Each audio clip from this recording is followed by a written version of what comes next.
In this session, we're going to talk about operations that are focused on the objectives that they're trying to achieve, and we're going to talk about how misalignment can make companies falter. So before we get into the nitty-gritty of operations strategy, let's look at a definition of broader strategy, or let's look at two definitions of strategy in general. So the first one states that it's an integrated and coordinated set of commitments and actions. So it's deliberate actions that companies take, and they're designed to exploit the core competencies. So some kind of competencies that the companies have, something that they're good at, and try to gain a competitive advantage. The second one is by Michael Porter, and it talks about competitive strategy being as something that is unique, that is something different from others.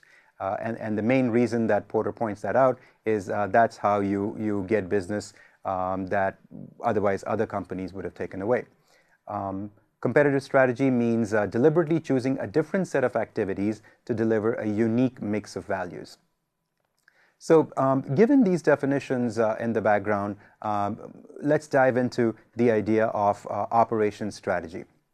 So first of all, when you think of operations strategy, it's among a set of functional strategies, the other functional strategies being marketing, finance, information systems, and all the different functions that we have. A corporate strategy, let's take an example of a large conglomerate such as General Electric. Now, if you think about General Electric, it has many different businesses. For these businesses, it might have a common vision that dictates what the different business strategies to be. Now, for example, GE has GE Finance, GE Healthcare. GE is also into aircraft engines. So the business strategies for each of these different businesses should ideally come from the corporate strategy, which might be an overarching strategy for the conglomerate. And then after that level of business strategy, you have the different functional strategies, the marketing, operations, finance, and hopefully what you have is there's some kind of agreement about the direction that each of these strategies are going towards. So there's a common goal, there's a mission statement for the company, there's a mission statement for the corporation as a whole that dictates what each of these strategies are trying to pursue. When we look at operations strategy, we can think about it from the point of view of Vic Skinner, who wrote in an article in 1974 on focused factories. Now, this was related mostly to manufacturing strategy or exclusively to manufacturing strategy because that's what operations strategy was mostly about at that point in time. And Vic Skinner pointed out that a fully consistent set of manufacturing policies is highly rare. And what he meant by that was that a lot of times manufacturing is at odds with other strategies such as the marketing strategy and the business strategy. And why that happens is because most of the organizations, most of the companies are organized by functional silos. Everyone who works in a company has a boss in the finance department or in the accountancy department or in the marketing department or in the operations department. So what they end up doing is they end up focusing on their functional goals, and they don't end up focusing on the process view, on what the company is trying to do. The second reason he pointed out was that there's never a clarified common theme for the whole company. So the strategic direction coming from top, coming from the business strategy is never clear. If that is clear, in fact, then each of the functional strategies can be pursuing that business strategy, in which case there would be automatic alignment. He also pointed out that in the case of operations strategy in particular, there seems to be a kind of tension between operations strategy and marketing strategy, because marketing strategy is usually going after product proliferation, meaning having a lot of variety for different types of customers, and while operations strategy is trying to narrow down the product portfolio and try to focus on a limited number of products. So there's a tension between them. Now, although this article is exclusively about manufacturing, I think it brings out a problem that we see with several companies even today when they're talking about their different functional strategies and their business strategy, that there seems to be some type of misalignment that gets them in trouble. And we'll see some examples of such things later on in this session. So Vic Skinner also pointed out that the problem of alignment does exist, and how can companies get away from this problem. So he gave a set of questions that you can see can be very useful for any company to think about when they're thinking about operations strategy. So these questions that he was talking about were how can we compete? How can a company compete in terms of whether it should be cost, whether it should be the quality of products, whether it should be how quickly they're able to deliver, or how much they can customize a product.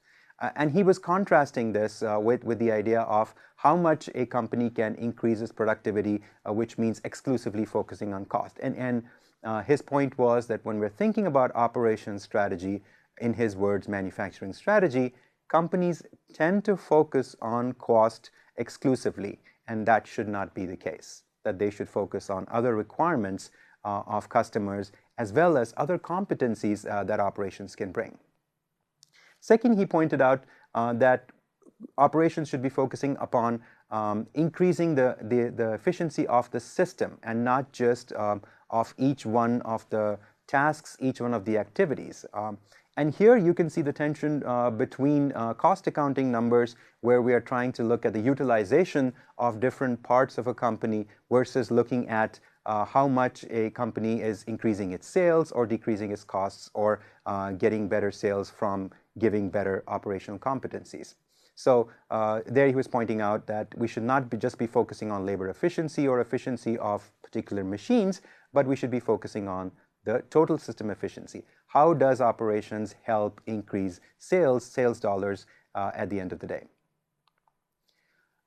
On the same lines, he was also pointing out that although we should be focusing on how can we do better in terms of not just cost, but also in terms of offering more products, he found that a lot of companies falter on the other side, that they add a lot of products and think of what else can be produced in order to keep our capacity utilized, instead of focusing on what else should we be concentrating in terms of our product portfolio, in terms of what we can do well from the operations. So his idea was not just that operations should be taking a reactive role to whatever is determined by business strategy or marketing strategy, but that there can be a proactive role in terms of this is what we're good at in terms of operations, and this is what we can take and offer to the market or in terms of the business strategy. So there might be a proactive role for operations strategy from that perspective. So let's take a look at this framework that we can build in terms of the different decisions that can be made from an operations strategy perspective. So the framework that we have is going to be encompassed in this box that you see in the middle of the slide. And what we have outside are the different things that have to be kept an eye on and be aligned with. So you see the double arrows, and the double arrows signify that there's going to be some iteration of operations strategy communicating with other functional strategies, operations strategy communicating with what the target customers want. And then you also have the external environment on the left side and business performance, which is dictating what operations strategy is able to provide. All right, so let's break down the operations strategy elements here, and we're going to see three elements, the first one of which is customer requirements. So the basic idea is that you start from the target customers and what are the requirements of those target customers. And you'll see more about order qualifiers and winners, the terms that are used in this slide later on in this session. Next is competitive capabilities that come from operations, because we're talking operations strategy. What kind of competitive capabilities can be derived from operations? And again, you see the double arrow, which signifies that there can be competitive capabilities that say, well, we are good at doing something from operations, let's offer something extra to the customers, or this is something unique that we can offer to the customers based on the competitive capabilities of our operations. And then we have the operations strategy decisions. So once there are the competitive capabilities in terms of what the company is good at in terms of its operations, it can look at certain decisions. And what you'll see in the following slides is a set of decisions, a laundry list of decisions that make the implementation of operations strategy real. So what are the things that companies can do in order to implement an operations strategy? That's what you'll be able to see based on this framework. So what you're doing here is breaking down the elements of operations strategy into the three elements that we talked about previously. And the first one is customer requirements. So we start with what does the market want? And depending on the product or service, the goods or service that you're selling, you're trying to figure out what are the different features of the product or service that customers value. Do they value timeliness more? Do they value cost more, customization more? Those are the different aspects that you focus on with what does the market want. Now, the second question is talking about what do the targeted customers value? And this is getting at you do not want to be targeting, a company does not want to be targeting all types of customers because different types of customers might have different requirements, they might have different compromises that they're willing to make. Let's say, for example, between cost and quality. Some might value quality more and are willing to pay a higher price, and some might say, I am very cost conscious, I'm very price conscious, and I can compromise on quality a little bit. So the question here is getting at what do the targeted customers value, meaning that the customers that we are targeting from our operations, what do they value in the markets that the company has decided to serve. Now you can start with these questions and think about these from a stationary point of view, but what is going to happen is that the market is going to be dynamic, it's going to be changing. So the third question gets at how is the market changing? Now remember, you're trying to make operation strategy decisions, and these are going to be long-term decisions. These are going to be decisions that are going to stay with you, investments that are going to be staying with you for a long period of time. So you have to figure out not just the present, the market today, but also how is the market going to be changing over time and what's going to be happening in the market. Similarly, if you are focusing on certain customer segments, are the customer needs going to be changing, and how do you want to react to those changes? Whether you want to go with those changes and target those customers' different needs, or you want to say we are going to get out of this market because the customer needs have changed and we simply are not able to offer what the customer wants. Now this brings us to the next question of order qualifiers and winners, which is the idea that everything that a customer values is not going to be at the same level. What do we mean by that? So this concept of order qualifiers and winners is this. Order qualifiers are the minimum criteria that a customer expects. It's something that a customer will absolutely want from a product. So for example, if you're thinking about an airline, what's something that customers expect definitely from any airline that they might be flying or any customer who is going to fly an airline? It's going to be safety. They want to get from point A to point B and they want to get their safety. So that's going to be an order qualifier, and that's something that customers will look for, all customers will look for in all kinds of airlines. But if you think about order winners, they are the criteria that differentiate the products of different companies. So if you're talking about the airline, for example, the order winner could be cost, price. Price for the customer might be an order winner. For another airline, for different types of customer segments, it may not be price. It may be the ability to change tickets and get preference seats through different loyalty programs and those kinds of things. Now again, the idea of order winners and qualifiers, as we talked about with the Focus Factory, came to us from the idea of manufacturing strategy. So traditionally, this was thought about from a manufacturing strategy perspective, but today we can take these concepts and translate them into operations for manufacturing as well as services. So physical goods as well as intangible services, these criteria apply equally. Now, order qualifiers and winners are from the customer's perspective. It's what the customer desires, it's what the customer values.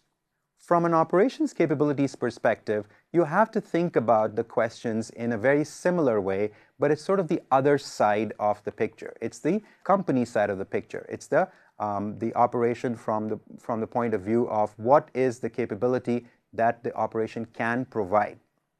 So here the questions are similar, except they're focusing on what is the current capability, what should be the targeted capability, and if we're not able to have the targeted capability for a changing market, should we be targeting different customers? And finally, like we did for order winners and qualifiers, you also want to be thinking about, is the current market that we're serving changing? Is it growing, declining? Again, because operation strategy decisions are going to be long-term decisions, you want to be thinking about, do we have the capability to keep on serving this market, the changing needs of this market over a longer period of time? And that's something that should be kept in mind if a company is to survive and have a sustainable competitive advantage over time. So we're adding the idea of them being able to sustain this advantage that they're getting from operations here. So putting these two together, the idea of order qualifiers and winners and the idea of competitive capabilities. Order qualifiers and winners are features attractive to customers. Competitive capabilities are what the company can do well. You can see that they're two sides of the same coin. So let's take a few generic order qualifiers and winners that we talk about in operations. So one is low price.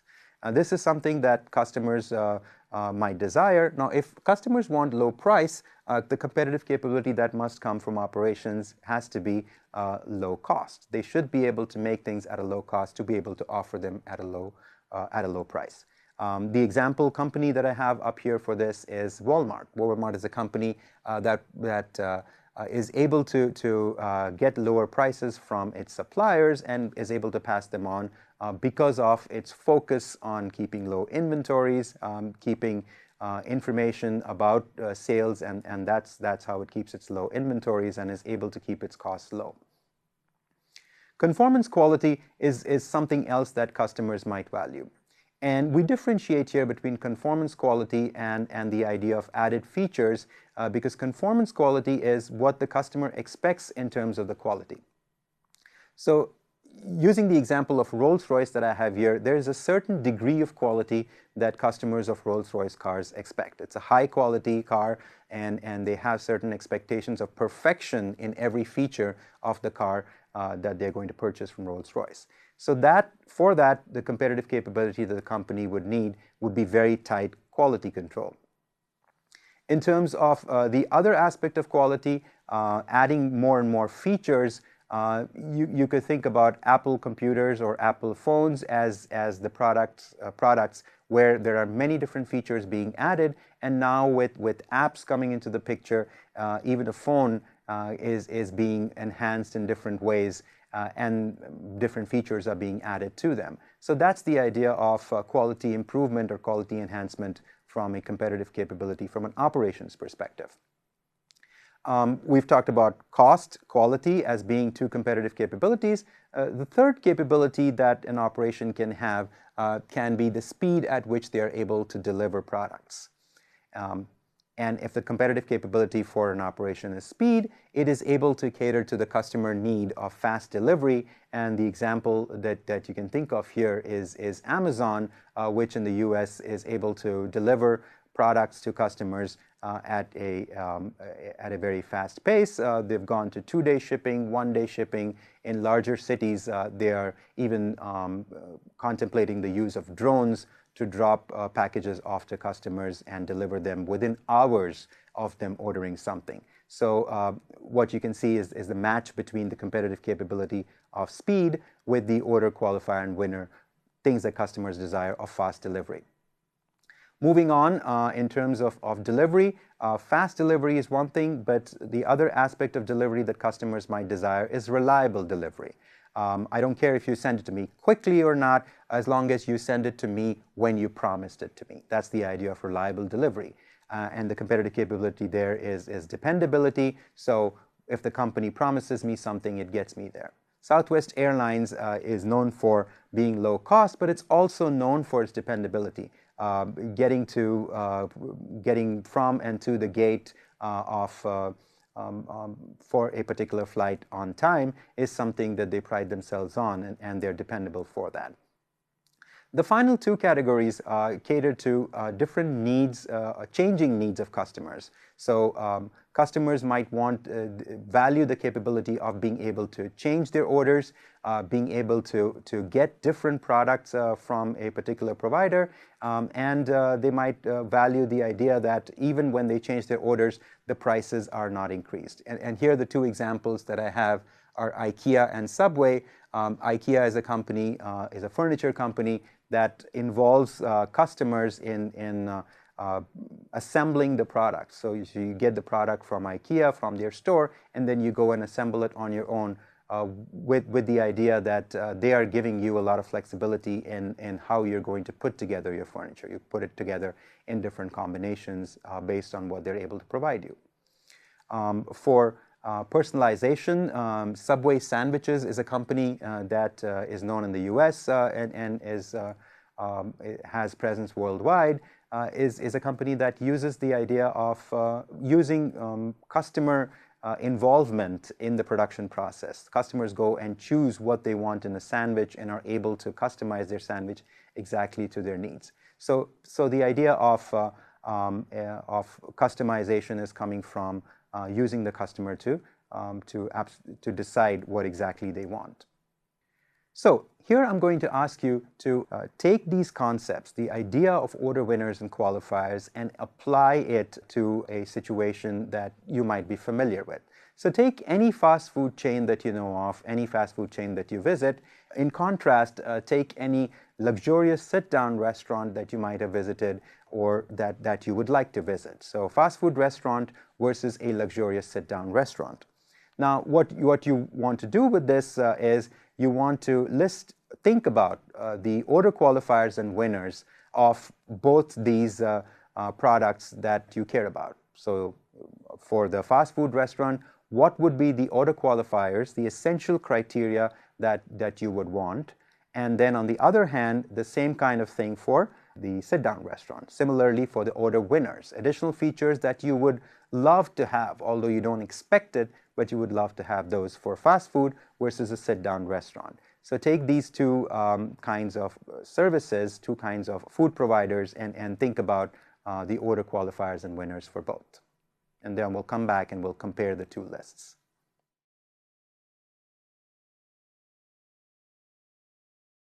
Well, so you may have thought of the fast food restaurant such as McDonald's or Burger King, and the order qualifiers there should be obvious just from their name, right? Fast food, it should be quickly delivered, it should be cheap. You're probably thinking of it should be very convenient to go to a fast food restaurant, so it should be located in a very convenient location. On the other hand, for the sit-down restaurant, the order qualifiers are going to be different. You don't really care about price, or not as much as you would for a fast food restaurant, and you probably don't care too much about delivery speed there. You don't expect the food to be delivered quickly to you. You're going to a sit-down restaurant to spend some quality time, and you're going to expect a good ambiance. So that would be the order qualifier there, is the good ambiance there and a good menu. That would be the order qualifier there. Order winners. What would you absolutely love to have without having to pay extra in a fast food restaurant? And a fast food restaurant, that might be healthier foods. That's something that you might say, well, that would be great if we could get healthier foods. It would be great if they would allow extreme degrees of customization, which you don't expect from a fast food restaurant. Now, for a sit-down restaurant, the order winners would be completely different. What would you expect there? You're already getting very high quality service, you're getting this great ambiance. Perhaps it's something to do with personalization. They keep a record of what you like, and they remember your name at that restaurant when you go back. They might also have tie-ups with charities that you value, and that would be order winners. That would make you choose that particular restaurant versus another sit-down restaurant, and those would be the order winners that are attracting you to those restaurants. So that would be the concept of order winners and qualifiers for the same type of service, except for two different customer segments. Now, we've talked about two of the elements of operations strategy, and that's the customer needs, and then the order winners and qualifiers for customers, and the competitive capabilities that are coming from operations. But how does a company target these competitive capabilities? How does it go after these competitive capabilities? So we have a list of operation strategy decision areas, and this list again comes to us mainly from manufacturing strategy. So most of these concepts were conceived when they were talking about manufacturing strategy, but now they're as applicable to the service area as they were to manufacturing. And we can divide this list up into two different types of decision areas. The first one that you see here, the 4 decision areas that you see here, are more the brick and mortar, the sort of the hardware decision areas, if we could call them that. So these would be the size of the facility and its capacity. If you're thinking about a fast food restaurant, the decision that you have to make is what kind of facility is it going to be, what kind of drive-through is it going to have, and what kind of capacity in terms of the line for getting their food and in terms of being seated in the restaurant are you expecting. The second type of decision that you would be making from an operations strategy perspective is the layout of the facility. And this would have to do with the process design. Is it going to be a design which focuses on mass production? Is it going to be a layout of the facility that's more kind of a, we're going to make customized product, so it cannot be a mass production kind of a layout for the facility. So obviously for a fast food restaurant versus a sit-down restaurant, you're going to have different types of layouts there. Third is the choice of technology. It may or may not apply to a restaurant, but if you're thinking about a business which is very technology focused, cellular phones, videos, then you're thinking about, well, is this technology, kind of technology, this kind of platform going to be there for a long time? How is it changing, and what kind of technology should we be adopting when we are getting into this business? Fourth is the idea of vertical integration. Should we outsource some of the things that we're currently doing ourselves, or should we vertically integrate in the sense of should we be doing more of what our suppliers are doing and our customers are doing ourselves versus outsourcing them to other people? So these would be the brick and mortar kind of decisions. Then you have the more software kind of decisions, the lesser long term. In terms of salaries and incentives that you would be paying to your employees and the kind of employee training. Are you expecting to have very highly trained employees? Again, you can think of the fast food restaurant versus a sit-down restaurant, and there would be different needs in terms of the training that you would require and the salaries and the incentives and how you would structure them. Quality management and quality control. How is it that you're going to assure that customers get the quality that they expect? Is it going to be through training the people to make autonomous decisions in terms of the quality? Is it going to be very standardized in the way they do their work? Or is it going to be something that you don't pay too much attention to and you control quality based on inspection? Scheduling of production, this would be whether you do made-to-stock kind of activities. When they're standardized product, if customers don't care about customization, you would schedule the production from a make-to-stock perspective. If it is more customers wanting customized products, then you would say, well, it has to be a made-to-order strategy.